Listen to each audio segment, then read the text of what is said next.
Hello everyone, and welcome to this latest video discussion in the RICS Tech Partner Program series. My name is Andrew Knight. I've been with RICS for over 11 years now, and I sit within the regulatory standards and thought leadership part of the organization. My role is to look at the impact of data and technology right across the built and natural environment, and with over 110,000 qualified members working worldwide, right across the property life cycle, from land through planning and development, construction, operations, brokerage, valuation, finance, end of life.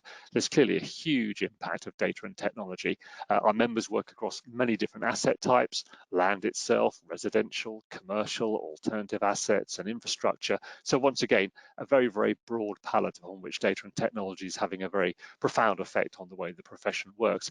And today I'm really pleased to have Nick join me from EOS Group. So please do join me, Nick. Hello, Andrew. Thanks for the invitation.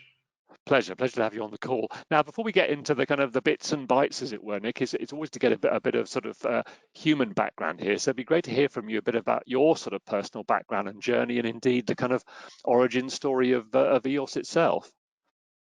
Oh, very good. So my roots are quite humble. I was born in a little village outside of Sparta, Greece. We're talking, 50 people. Running water in 1982, and so that picture sort of helps you understand where it started. And ended up in the U.S. in the D.C. area, Washington D.C. area, and worked for my father, who was a contractor, and then went to undergraduate and then graduate school, all in building construction. And so my roots are all in construction, and worked in the field and in the office for many years. And then ultimately, when I graduated, I decided that the technical strategy was a better one for me. It aligned and there were opportunities. It was very new in the construction space. And so I thought, this is something different. Let me pursue this and see how far I can get with it. Indeed. And in terms of what EOS Group is doing in terms of solutions and services and kind of client profile, could you kind of summarize the kind of sector you're in, the kind of solutions you provide, and say the kind of people you're working with?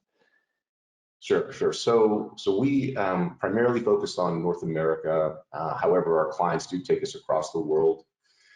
In the North American space, we focus on the pre-construction phase of the project delivery process, right? So all the way from the initial conceptualization of a project up until the shovel hits the dirt, that's really our domain. And so we work with owners, federal agencies, Fortune 1000s, large asset owners. That's a big part of our business. Another dimension is the consulting engineer, design engineer, where they are providing services to owners, oftentimes in terms of preparing budgets and managing programs. And so they are also interested in our services. And then finally, contractors, the people that do the building, they are also interested in our services. But it's all around the pre-construction process, where we focus our attention, bidding or tendering, you might call it in other parts of the world. And so that's been our mainstay. And so half of the house, meaning the staff that we have, comes from that field, engineers, mechanical, structural, electrical, and so forth, project managers, estimators. And then the other half is the computer science, side of the house, where we build technology for our clients, we build technology for ourselves, we build technology for other vendors. And so they put their name on it. And so that's really been where we have focused as an organization. No, and I suppose it's great to hear that sort of combination of technical domain knowledge in terms of the IT side, but also that domain knowledge from the construction side, because we so often find that's the blend we like to hear about, where people have got both of those domain strengths across their team. So given that you've obviously been in the space a fair time, could you perhaps talk us through the kind of timeline and evolution of how your project solution has evolved over the years?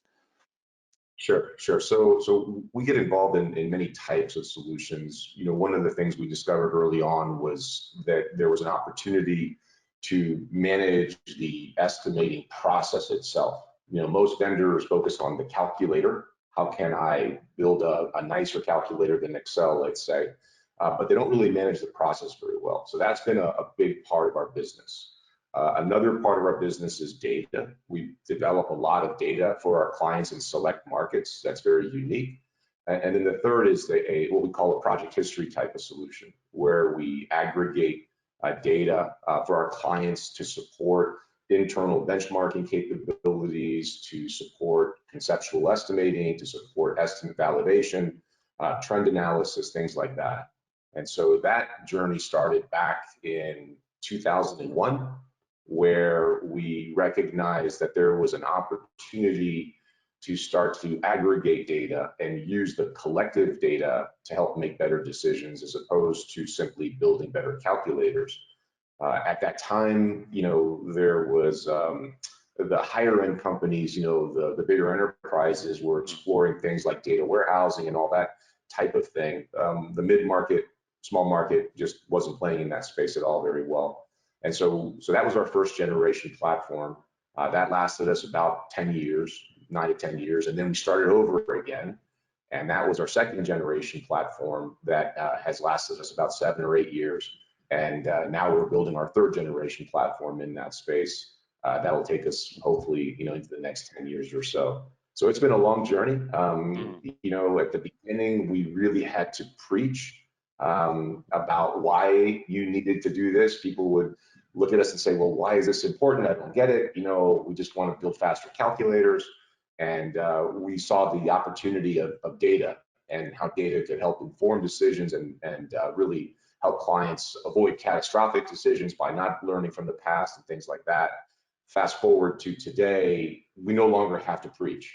The idea of data and analysis and aggregation is something that is now relatively mature in the thinking of the market, less so in the implementation, but certainly we don't have to get in there and convince people that, hey, your data is valuable, you need to do something with it. Indeed. I mean, on that kind of whole theme of that kind of use of project history, who do you now see using it, and how are they using it? And because it sounds like you've converted them, but who are the people that you converted, and how are they really kind of using it, getting in value out of it now? Well, I would say we've converted the smart or clever few. How's that? It's still, it is one of those situations where when you speak to clients, they all know they should be doing this. The question is how many are doing it, right? So we all know we should eat better. We all know we should sleep more. Question is, are we eating better and are we sleeping more? That's a very different conversation. So they, the market now knows this, and they need to do this. Our owner operators, right, who manage assets, really are looking for capital efficiency. And so when you think about the term capital efficiency, how do I spend the money that I have in the most expeditious way to meet the company goals? So oftentimes the owner is trying to set an initial budget. They're trying to establish a baseline budget by which they can now start to solicit, guidance from, design engineers and consultants and so forth, and ultimately contractors who are going to give them a number that doesn't blow their budget out of the water, right? So otherwise, then you have to just go back around and ask for more money, and we filed wrong, we got it, missed it by a mile, that kind of thing. So they want to get better at that front end side of the process, but they also want to be able to validate the bids they're getting back, right? So we see a lot of owner operators use the technology to drive costs down, because they can sit across the table from the others and say, well, our experience for this type of element in this type of project over this time period looks like this. Why is yours 2x? Why is yours 3x of what we've experienced? If you can justify it, if the market has changed, if there are labor shortages, if there are commodity increases, show me why I should pay 3x. And if you can't defend that as a contractor, then you're going to drive, as an owner, be able to drive that price down. And we see a lot of owners save millions upon millions of dollars off of their portfolio every year, because they can lean into their historical data and at least have facts to back up their claims, as opposed to simply, I've been doing this for 25 years, I know the answer. Doesn't really work, right, all that well. So the design engineers are trying to provide early stage budgets to their clients, the owners. They're trying to do the same thing, get good at it, set expectations correctly. Again, they don't want to look foolish when they tell an owner this is a $50 million project and then the bids come in at $100 million. You know, that type of thing. That's an embarrassing thing because you are theoretically the cost consultant, right? You're the smart one that knows costs. And then finally, the contractors, you know, oftentimes they use it at early stages, right? So in essence, our contractor clients are constantly being asked to produce budgets, conceptual estimates, and that there's a significant cost in doing that. There's a significant cost in building a team, looking at an opportunity, pursuing the opportunity, spending tens to hundreds of hours of very expensive talent pursuing these opportunities. In some cases, they have to pursue these to keep the relationship. In some cases, they have to pursue these, you know, because they want to build a relationship. And so these are all expensive endeavors for these contractors. They want to try to set the right expectation early on when an owner comes and says, hey, Andrew, I need a number. I won't hold you to it, which of course they will, right? Here's my 3-sentence description. I'm about to walk into a meeting in 20 minutes. What should I say? Right? And so you, Andrew, the contractor, maybe the design engineer, you know, what do? Do you pull a number out of the air? Do you have the experience that you need to provide a credible answer? Do you have facts and data to support your answer to say, look, the range is this, right? This is all about probabilities. And so I can base my probabilities around my historical ranges and give you some credible answer that says, based on these 5 historical similar projects, you know, this is a reasonable budget to start off with. That's how people use the historical data. I mean, do you see any challenges in the marketplace where people are perhaps only storing estimate history rather than actual costs and turnout? Is there a sort of a tension there between people just focusing on the kind of tender and estimates and not actually capturing actual costs as they go through the project?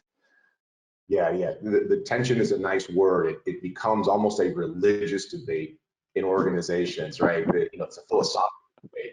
What is the right information to capture? And on one hand, you know, the easy answer is, well, you capture the actuals because that's what really happened, right? That's the accuracy of what happened in there. The problem with the actuals is that the data is captured at a very high level, right? And your estimating data is much more granular.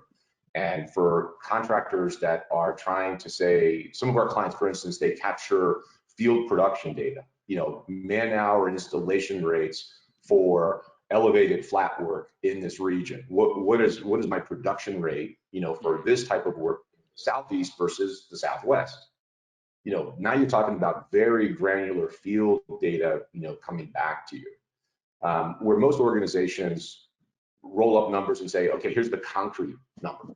Well, what do I do with that, right? From a feedback loop, because sure, that gives me, you know, gross numbers, but I don't have the granularity that I need. And as you know, most organizations, you know, if you ask a field superintendent or a cost engineer in the field to track 10,000 codes, they're going to just throw up their hands and say that's not happening today, right? So there's this balancing act between the granularity upon which you're trying to capture the historical data and the effort to actually do that.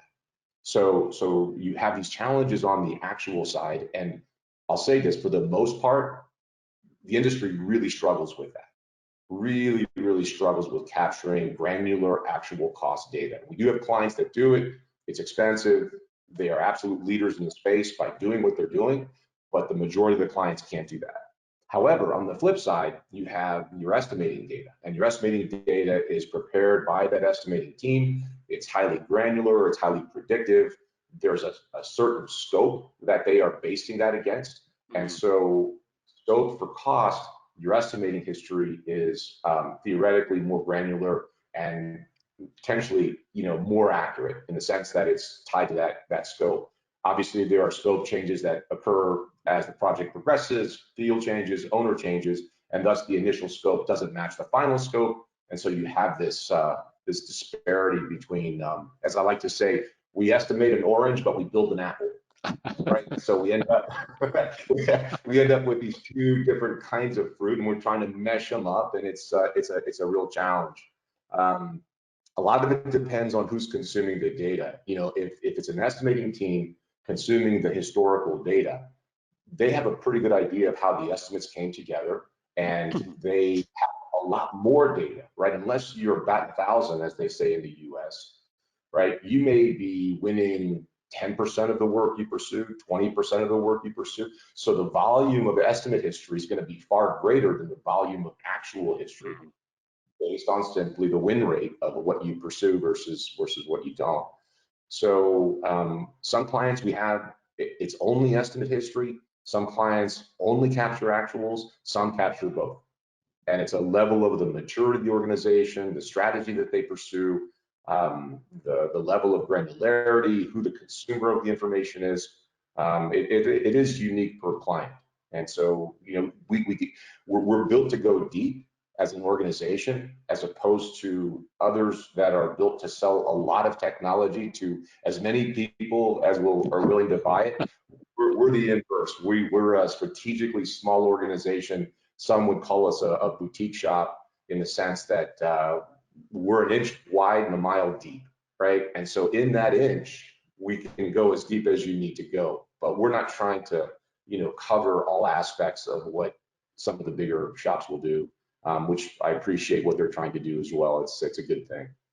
So, I mean, Nick, how would you almost kind of summarize, if you step back and look at the sector, how deep is the adoption of this kind of project history kind of approach? You know, is it relatively well established, or is it quite fragmented? I suppose almost, you know, to some extent reflecting the nature of the sector. It's quite fragmented. So normally what you see, so first and foremost, everyone has data, right? If you've been in business for a few years or a few decades, you have a ton of data, right? The question is, what are you doing about that ton of data? Are you treating it as an asset, or are you simply treating it as a byproduct of the work effort, right? So in essence, you just create this gold, and then you go to the edge of the cliff and you dump the gold over the edge, and then you start over again. And you do that over and over again, because you're just tossing that data right off the edge, because it's of no use for you, because you're not managing it, you're not aggregating it, it's not a strategic part of your business. And so you're effectively reinventing the wheel. But the organizations that don't subscribe to that and realize the value of the data that they're creating will help them make decisions, you know, better decisions in the future, they start to take action on this. And it always starts with a personal Excel workbook, what oftentimes is called a cheat sheet, right? Yeah. An estimator A has their history, an estimator B has their history, and all that kind of thing. And then they start passing the workbook around, and it starts to change. And then all of a sudden, the version that you have, Andrew, is different than I have. And so we're both looking at the same historical project, and we have two different numbers, right? And then business development has another database of project history, and their numbers don't match my numbers, right? And so all of a sudden we have multiple versions of the truth floating around. That's honestly, you know, the vast majority of the market. That's how the market sort of looks right there. And then eventually someone says, we need to put some structure to this, and they'll build, you know, an access database kind of thing, and maybe they'll get up to some type of, you know, higher end database to structure and all that kind of thing. And it's just sort of this maturation process, right? So it's back to that whole maturity model, right? Are you at level 0 on maturity, or are you at level 5 on maturity, right? And level 5 is a strategic initiative funded, you know, by the company, sanctioned by management with support, that says we're building an enterprise strategy around, you know, data, and here's how this fits into, our objectives, and you know, it's that range. The majority of the market is down at the 0 and the 1 level. Yeah, indeed. It still is. So, I mean, Nick, you kind of alluded to that. You know, I always smile when I talk to a lot of tech partners about so much data still sitting on Excel in a very kind of inconsistent format.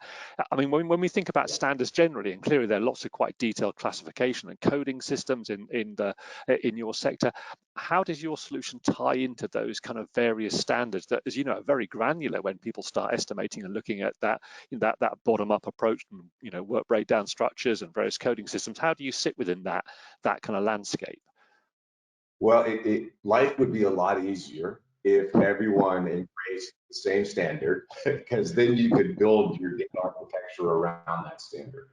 And unfortunately, what we learned over the years was the standards vary, and organizations sometimes implement standards and then start to create derivatives of those standards of their own. Others invented something 50 years ago and have never changed, and so they still need that type of organizational structure, coding structure, code of accounts, LML structure, whatever it is. A lot of them need to see the data in multiple dimensions, meaning I need to see it by ICMS, right? Because that's one method of representation of the data. But then I have other clients that need to see it by NRM2 or something like that, right? Or master format or unit format, whatever it is. So we learned we could not predict the organizational structure that a client needed. And so therefore we had to build technology that was adaptable to these different structures, simultaneously validating the data that's being fed to the system so that non-conforming data can either be realigned with that structure or at a minimum notify the user that you now are trying to introduce data into the system that doesn't conform, do something about it. If you want to have that consistency in order to have the analytics, and all the wonderful graphics that go with the data and all that kind of thing. Indeed. I mean, in many respects, I'm sure you'd agree, data and tech is not an end in itself, it's a means to an end. How would you summarize the kind of value that your clients are getting from implementing it? Because, they're in a very, margin tight environment in terms of costs and pricing. So they're clearly always looking for really pretty hard value whenever they implement something, aren't they? Yes. So we know that our owners save millions in their portfolios in using the historical data to, basically keep the other side of the table honest. We know that we have contractor clients who can respond to opportunities with credible, defensible answers faster than their competition, because instead of having to spend days looking up historical data, trying to, this job is similar to the one that we did 5 years ago. Who was the estimator? Oh, that was Andrew. Where's Andrew? Andrew's in the Bahamas having a great time for this month. Okay, so now what do we do, right? Andrew's got the data somewhere. I don't know where it is, right? And so if I can't get a hold of Andrew, I may have to reinvent the data. That'll take me longer than if I can leverage the history and collect the history. The same way, if I have an organization that has multiple offices, perhaps even worldwide operations, how do I aggregate and leverage the collective knowledge of this organization then to empower others to make better decisions? And so for those that do that, and we have clients that have been with us now for 2 decades, they have tens of thousands of projects in their history systems, and they can leverage that in an instant and respond to an opportunity within hours, certainly days, where their competitors might take 2 weeks. Well, if I can get to that client within a day with a credible answer, and it takes you 2 weeks to get to that client, hey, we're on the golf course, right? We're having a good time. Before you even respond to that client, that game is over. You've already won that opportunity because you've built that relationship faster, and you've done so with credible, defensible data. That's the value proposition of Pursuit in order to get better numbers. Validation is a whole different story. Driving down costs. It's funny to see our clients. Sometimes our owners will pull up their history in our solution, and the contractor will pull up their history in our solution. And it's like the shock of, wait a minute, you're doing the same thing we're doing.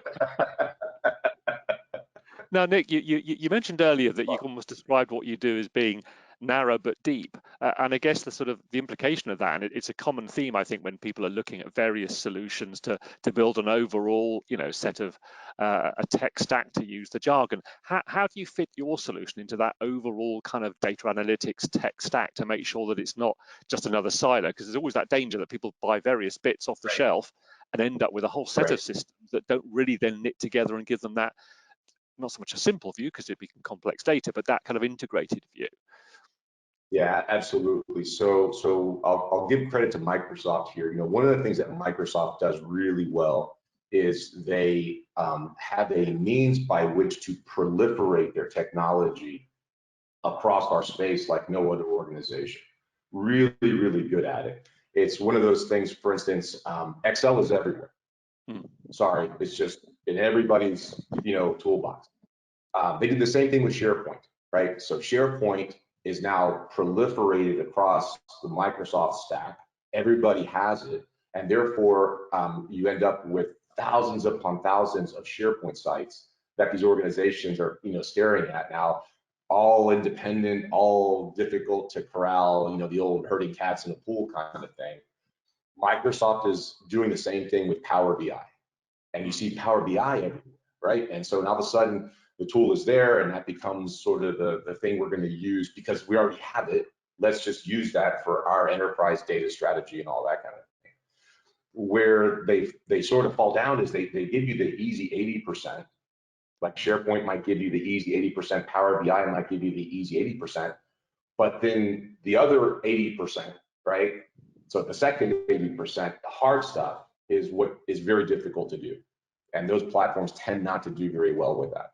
And so that's where we sort of step in and say, look, we'll do the heavy lifting in this portion of your data, analysis strategy, and then we'll feed that cleansed, normalized, sanctioned data into your enterprise system for other purposes. So this purpose-built analytical tool is serving a need that Power BI simply just cannot support. Yeah. It's a nice dashboard system, but it's not doing what this thing is doing.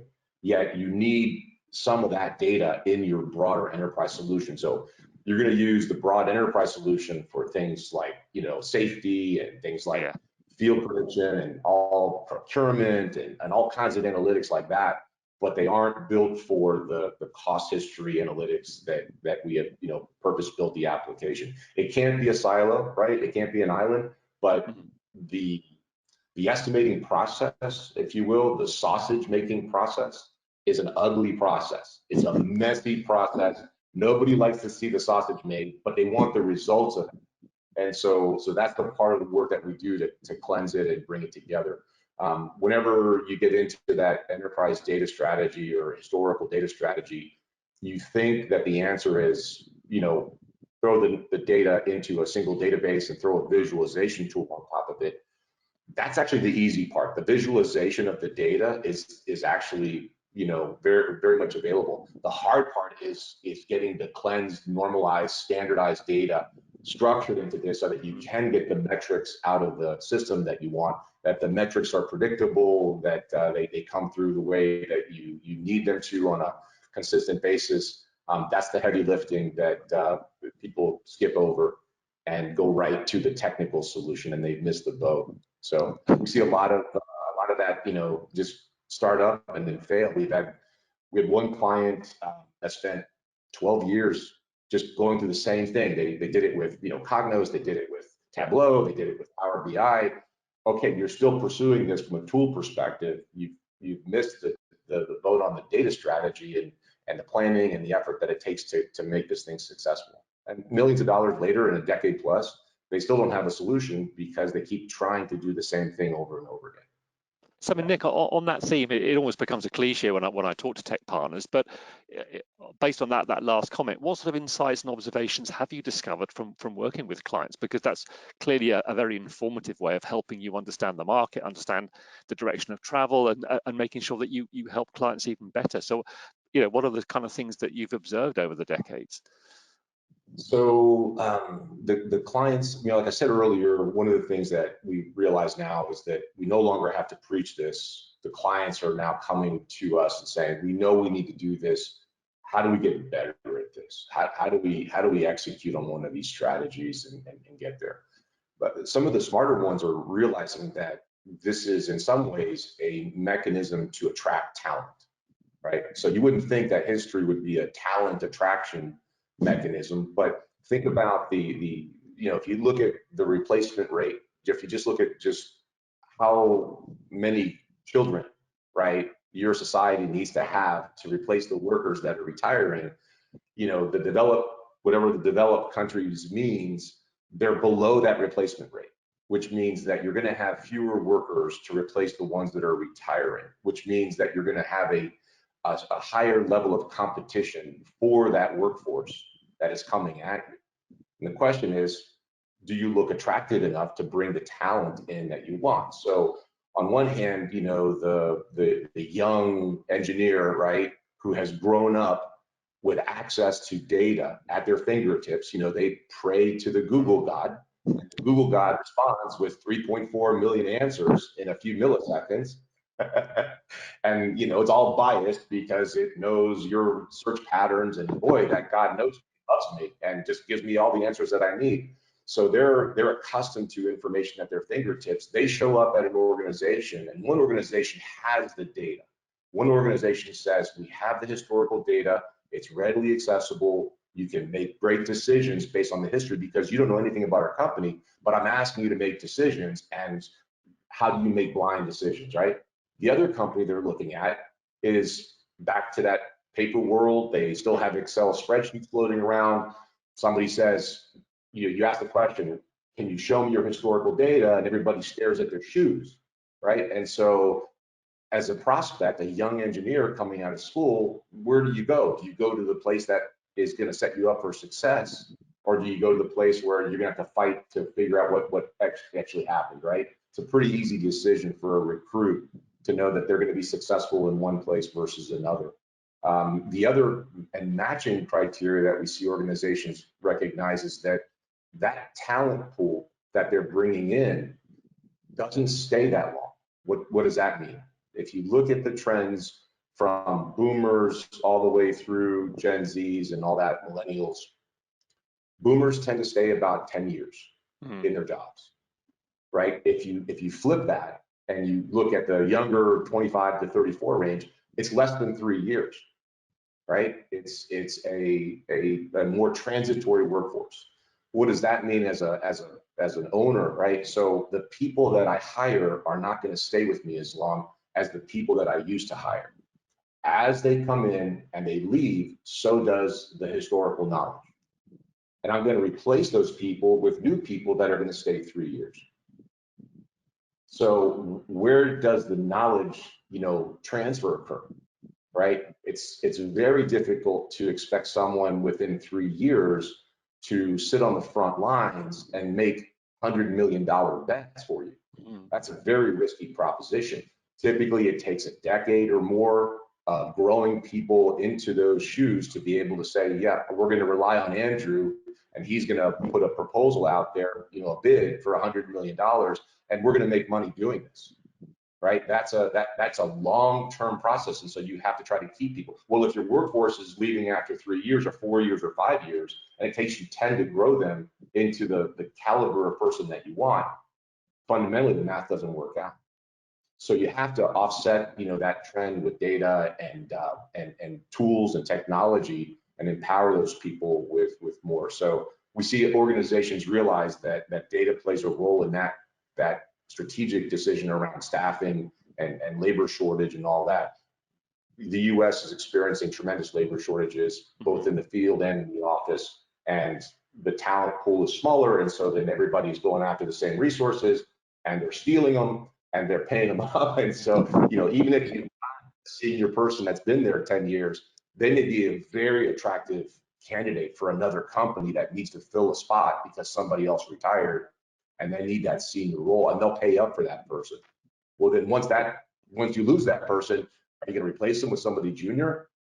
Maybe, but then that junior person just has no experience, right? Very talented, very smart, very capable, but they don't have the experience, and there is no substitute for experience, right?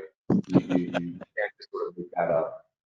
So Nick, I mean, in addition, so I was going to say, in addition to that kind of demographic shift that you're seeing in the market, how would you kind of summarize other changes you've seen in the kind of construction sector in the decades you've been going, and at the risk of getting your crystal ball out, how do you see the market changing in the next decade or 5-10 years?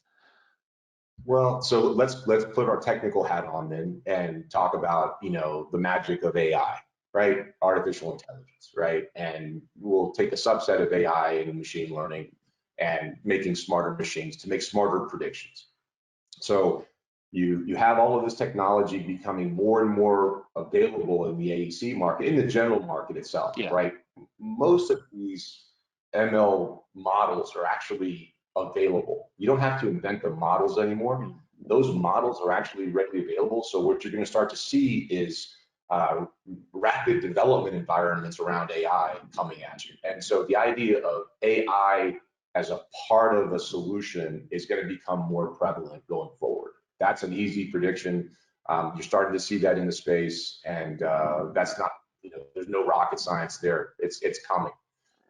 One thing we know about, machine learning is that it requires a lot of data. It requires a lot of data in order to see the patterns and make the predictions in such a way that you can feed it, sample data and test data. You can test your models, you can refine your models, feed it new data, continue to refine that again and again and again so it can start to make better predictions for you. Well, that's a tough journey to get enough data to feed the model with enough examples in order for it to make a reasonable prediction for you. Right? So if you wait until AI is quote unquote available and prevalent, you're years from getting enough data to then feed the machine in order for it to make the great prediction for you. So the smart ones are saying, we know AI is coming. We know this advanced technology is going to be available to us to help us make predictions and all the kinds of things that the machine learning will do for us. But we need data. We need to get our data house in order to be able to feed this machine in order for it to help us make these predictions. So the smart ones are, well down that journey because they know it's a data-driven process, and if they don't start now, they'll just be that much further behind when they want to implement that technology. And Nick, in what's a very kind of competitive sector normally, do you see any kind of behavioral shift in people understanding perhaps it might be worth pooling data and actually getting that bigger data set by actually, almost, as I say, having a data pool across the sector? Well, I mean, I'll use the UK's example of the BCIS, right, as a way to pool data. What we find, at least in the US, is that contractors simply won't do it. They are radically against the idea of sharing because the margins are so thin, because they're so desperate for an edge against their other contractor competitors. They don't want those numbers going out. That's a really tough sell to the contracting market. It's an easier sell to, say, the owners, right, who aren't necessarily as competitive, and they will be willing to share data. So we do see some of our utility clients willing to share data. Like for like type owners are willing to share data more readily. We do find that we have clients who are cost consultants, and those cost consultants are aggregating data from multiple owner clients, and they leverage our technology for the purposes of, let's call it, external benchmarking. The ability for a client to look towards a collective market set of data in order to measure, benchmark whatever they want to do. That's where we see that going. But in the US, we just don't have a BCIS like you do in the UK to aggregate that across multiple sources. Some are doing it here and there, but it's not widespread. Indeed. So I guess the final question, given the dynamics that we've talked through, what's your roadmap look like in terms of additional function and value that you're going to put into your solutions? It's always way more ideas than capacity to build. How's that? So, the staff is great. We just work with great people here, and so we're very fortunate. We're on our third generation of this strategy for project history, and as part of that, we're building a predictive modeling solution. It uses both parametric technology. It uses the concept of analogous estimating. It uses stochastics as a means to pull this in. There's a fair amount of advanced mathematics that we're going to be building into it. We're shooting for the stars, on this one in terms of building a cost model that hasn't been built before, and trying to balance the idea of power and simplicity. We don't need to hire jet fighter pilots to run it, but it's capable of doing things that would have been very difficult for the average person to do. And so from that standpoint, we're trying to get there to go where no man or woman has gone before with cost modeling. Well, That's our that's objective. fascinating, and it's been a very, very insightful conversation today. Thank you so much, Nick, and I look forward to catching up again and seeing how you're getting on with your rocket science. Thank you, Andrew.